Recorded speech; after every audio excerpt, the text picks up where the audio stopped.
Video we are going to see about pipes. Are mainly used for converting given input string to some other output string. So it is mainly used for converting dates, converting currencies, so converting string displays kind of things.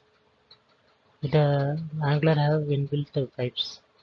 I have listed some pipes available in Angular defaultly. So date pipe, which is used to convert local date to some other date types, and uppercase pipe is mainly for converting the given text to uppercase, and lowercase pipe is for converting it to lowercase text. Currency pipe is to convert the currency from one country format to another country format. Decimal pipe is for putting points, decimal points, and formattings. Percentage pipe is to convert the percentages. We have used some of the pipes. Birthday date.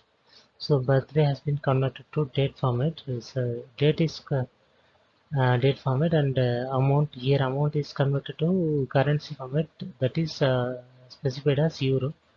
So another one is birthday date is there. So this input should be converted to mmddyy. And another one is chaining, pipe chaining, which is birthday date will be birthday will be date format, and it should, the letters should be in uppercase. This is pipe chaining. The fourth example is pipe chaining. Like this only we are using pipes inside. So some pipes using at least one or two parameters, one more parameters. So like slice pipes. So which will create a new array or string from a subset of elements. So for this you need to give extra parameters for that.